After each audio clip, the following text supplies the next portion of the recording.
Guys, कैसे हो? I hope कि आप सब अच्छे होंगे, स्वस्थ होंगे, मस्त होंगे, अपना पूरा पूरा ख्याल रखते होंगे, लाइफ में आगे बढ़ते होंगे।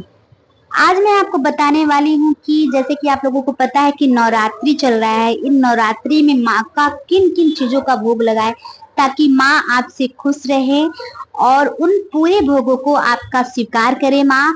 और नौ, जैसे कि आपको जैसे नवरात्रि चल रहे हैं, नौ देवियों का दिन चल रहा है, तो इन 9 देवियों में कौन कौन से भोग 9 देवी को पसंद है, आपको कौन कौन से भोग लगाने होंगे, तो इसी के बारे में ये चैनल मतलब मैं वीडियोस लेकर आई हूँ। जैसे कि नवरात्रि है, नवरात्रि में अनेक प्रकार के भोग लगाते हैं हर कोई। किसी की मानता होगा, किसी की कोई मनोकामना होगी, उस चीज का भोग लगाते हैं हर कोई। तो उसी से रिलेटेड मैं लेकर आई हूँ कि आपको 9 देवी का एक, जैसे कि आपको पसंद होता है भोग में, जैसे आपको पसंद होता है कोई चीज बहुत ही अति ज्यादा पसंद होता है आपको कि वो चीज मिल जाए मैं खा लूं, ठीक है। तो हर किसी का अपना अपना पसंद होता है, खाने में, पीने में, पहनने में। ऐसे देवियों का भी पसंद होता है, उनको कौन कौन सा भोग लगता है, तो आज मैं इसी के बारे में बताने वाली हूँ। जैसे कि माँ दुर्गा की उपासना के लिए नवरात्रि का पर्व बहुत ही बेहद माना जाता है। ऐसा कहा जाता है कि नवरात्रि के 9 दिन में माँ दुर्गा के अलग अलग स्वरूपों का पूजा होता है, ठीक है। इन 9 दिन लोग उपवास करेंगे, माँ दुर्गा को प्रसन्न करते हैं। नवरात्रि के दिनों में माँ दुर्गा को अलग अलग चीजों का भोग भी लगाया जाता है। आइए तो जान लेते हैं कि नवरात्रि के 9 दिन में माँ दुर्गा की किन किन चीजों का भोग लगाना चाहिए। तो जैसे कि नवरात्रि के दिन 9 दिन अलग अलग चीजों का अलग अलग चीजों से पूजा करने से मिलेगी लाभ भी आप लोगों को, और माता की नवरात्रि कैसे पूजा जाए, कैसे भोग लगाया जाए, ठीक है, उसी के बारे में मैं बता रही हूँ। जैसे कि नवरात्रि के पहले दिन माँ शैलपुत्री का दिन होता है, तो उनकी पूजा की जाती है। ऐसे में नवरात्रि के पहले दिन गाय के घी से बना हुआ बना हुआ हलवा और रबड़ी का भोग माँ शैलपुत्री को लगता है, ठीक है। शैलपुत्री को सफेद चीज का भोग लगाया जाता है इस दिन। तो गाय के घी का माता को हलवा का भोग लगता है और रबड़ी का भोग लगता है। उनको अति प्रिय है, अति प्रसन्न होती है इन भोगों को। देखिए, मैंने पहले भी कहा है अपने वीडियोस में, कई वीडियोस में, कि माँ भाव की भूखी होती है, लेकिन इन दिनों माँ आपके घर पे आके बैठी है, आपके घर पे आके विराजमान है।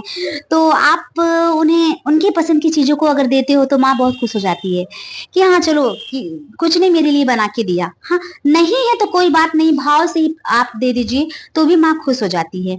तो ये पहला था। और दूसरा था कि नवरात्रि के दूसरे दिन माँ ब्रह्मचारिणी की पूजा की जाती है। ऐसे में नवरात्रि के दूसरे दिन में माँ ब्रह्मचारिणी को पंचामृत का भोग लगाया जाता है, ठीक है।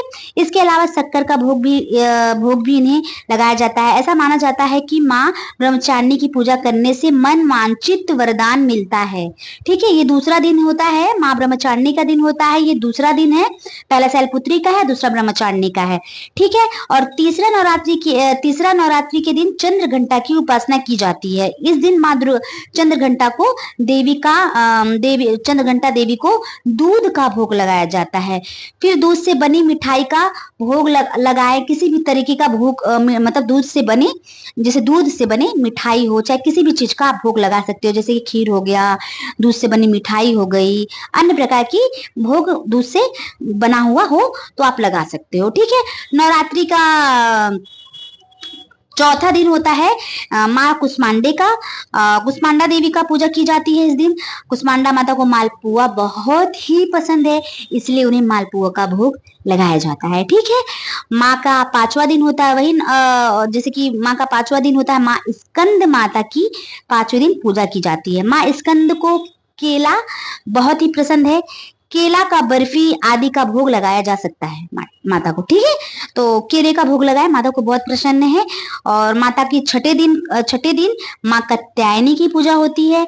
छठे दिन माँ कात्यायनी को शहद का भोग लगाया जाता है। आप चाहे तो शहद से बनी खीर का भोग भी लगा सकते हैं, ठीक है। जैसे कि आप खीर बनाते हो तो उसमें आप खीर में शहद डाल के माँ को भोग लगा सकते हो, या तो डायरेक्टली आप शहद का भोग लगा सकते हो। याद रखिए, शहद शुद्ध होना चाहिए, ओरिजिनल होना चाहिए। मार्केट में आजकल शहद के नाम से लोग शक्कर का शहद बना के बेच रहे हैं, तो शुद्ध मतलब शहद होना चाहिए।